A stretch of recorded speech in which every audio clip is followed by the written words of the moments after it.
tous, aujourd'hui un nouveau vlog en direct de San Francisco. Donc je suis arrivée ici hier soir, donc juste après New York.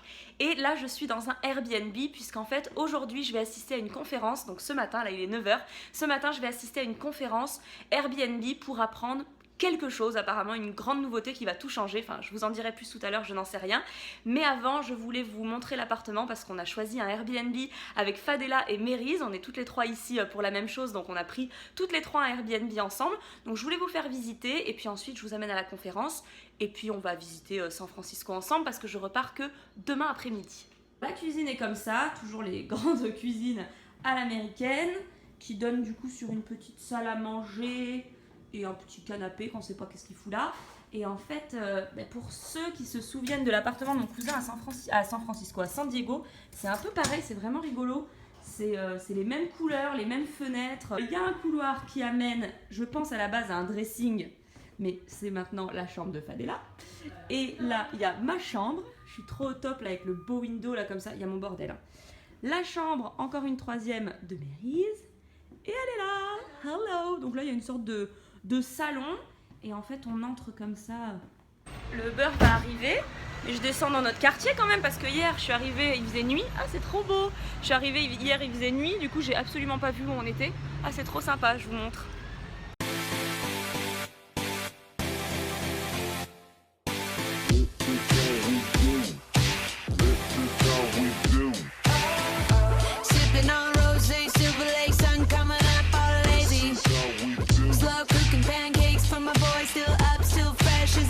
Ne me jugez pas, il est 9 h mais je mange salé parce que pour moi il est bien midi à New York, donc ouais, je suis un peu décalée, mais je sais pas, tout le monde mange salé donc ça va. Et là on a la conférence à 10 h, donc ça va, on est en avance.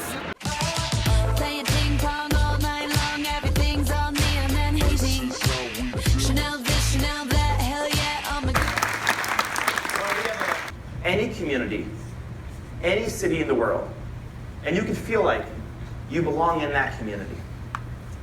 That was our idea, and that is our vision. Live in Paris.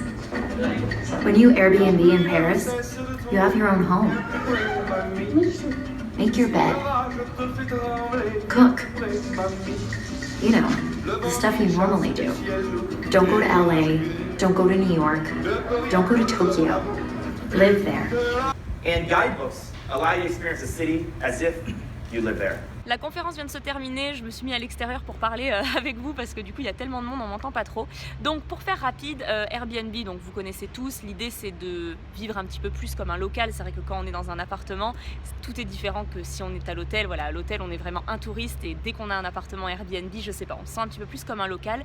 Et ils ont voulu aller un petit peu plus loin avec des nouveaux outils sur la nouvelle application pour vraiment, alors déjà quand vous choisissez l'appartement maintenant, vous donnez des petites indications sur le style de quartier que vous voulez, dans lequel vous voulez vivre, vous voyez, familial, tranquille, vivant, comme ça, c'est vraiment du sur-mesure. Et ensuite, suivant ce que vous avez choisi, ils vont vous proposer des visites pour ne pas faire le voyage cliché, le même voyage que votre copine il y a 2 ans, parce que c'est vrai, là il donnait l'exemple de Paris, si on va sur Google, une fois qu'on a pris un Airbnb, on va vous proposer la Tour Eiffel, l'Arc de Triomphe, le Jardin des Tuileries, et là Airbnb sera vraiment là pour proposer des idées, pour vraiment vivre Paris comme un local, et du coup peut-être faire des trucs comme les Buttes-Chaumont, je sais pas, le canal Saint-Martin, vous voyez, des choses un petit peu plus pour vivre comme un local, le marché des enfants rouges, voilà.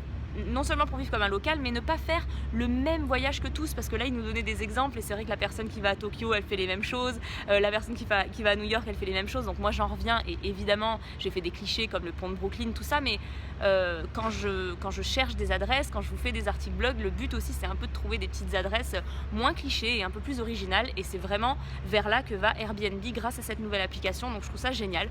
Donc voilà, maintenant qu'on est sur place, on va en profiter et on va visiter les locaux. Donc ça c'est un appartement qui est proposé à Brooklyn, et pour la salle de réception, hein, dirons-nous, la salle d'accueil, ils ont recréé l'appart, c'est énorme. Une petite salle de réunion, normale.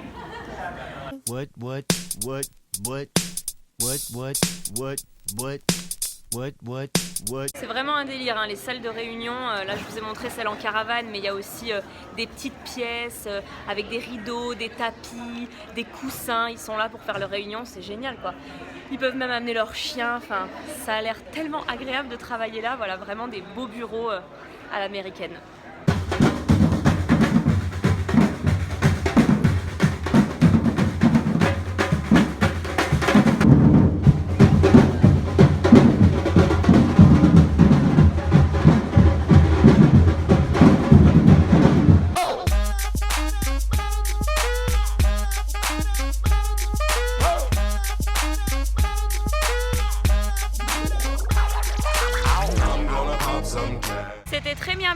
C'était très bon. C'était un petit food court, du coup il y avait plein de food trucks, c'était hyper sympa, je vous mettrai l'adresse. Et là on se promène à San Francisco.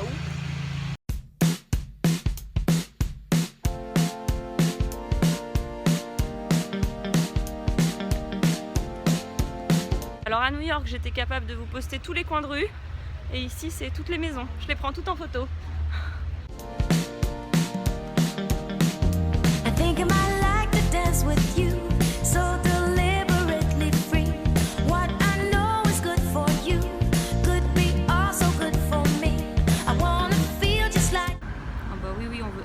Aller m'installer d'ailleurs.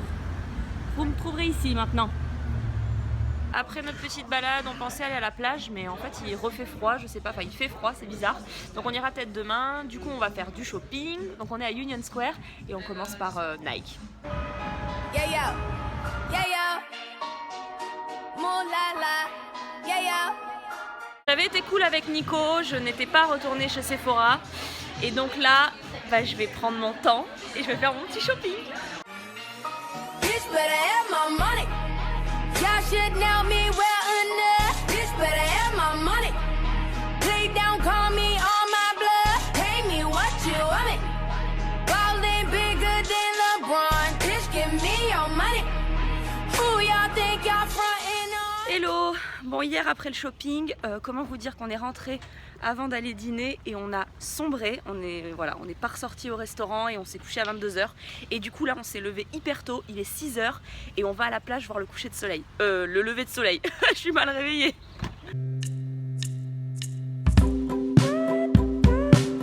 Alors le soleil se lève derrière les maisons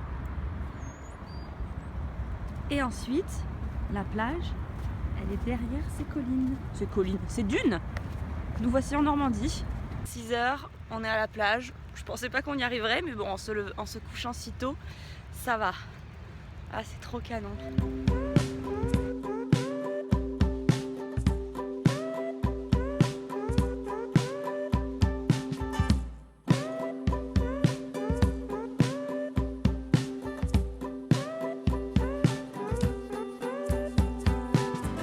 On est à Alamo Square, en hauteur. Et je voulais montrer aux filles les Painted Ladies. C'est ces maisons très connues où des sœurs ont habité. Elles sont toutes colorées, c'est super beau.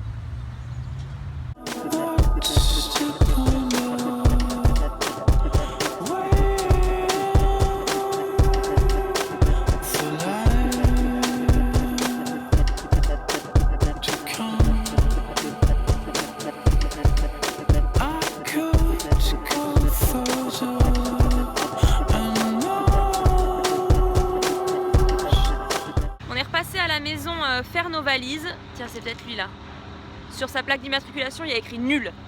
On va rendre le Airbnb dans 1 heure et comme il nous reste encore un petit peu de temps, on va aller visiter Japantown. Moi c'est un quartier que j'ai jamais vu, donc voilà, on utilise notre temps jusqu'au bout.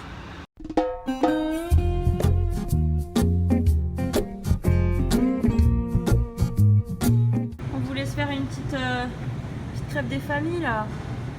Donc là on est dans le centre commercial et quand ça doit être ouvert, ça doit être très sympa.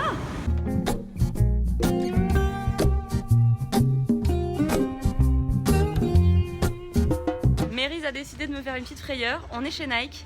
Elle s'est dit qu'on avait le temps de passer chez Nike. Elle voulait vraiment s'acheter une paire qui lui trotte dans la tête depuis hier. Sauf qu'on est censé être vraiment parti de l'appartement dans une demi-heure, d'avoir fait le check-out avec le mec et d'avoir bouclé les valises et elle est folle. Donc là, ouais, on a demandé la paire, on est en stress.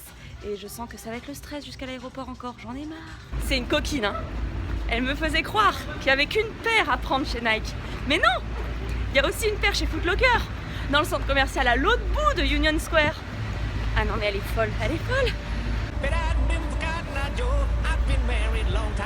Ce qui est drôle, c'est qu'il y a 1 an et demi, j'étais à Union Square à 6 h du mat pour démarrer le semi-marathon. Et bien c'est reparti. Il est 11 h tout pile, on est pas mal. Hein. On est pas mal, on va boucler la valise. Bon, le monsieur n'est pas encore venu, mais j'espère qu'il va se dépêcher. Et ensuite, direction l'aéroport. Et puis on verra si on peut aller se prendre un petit burger avant de partir. Ne nous jugez pas. On est en mode dernier burger avant de partir. Avec nos valises. Non mais salut.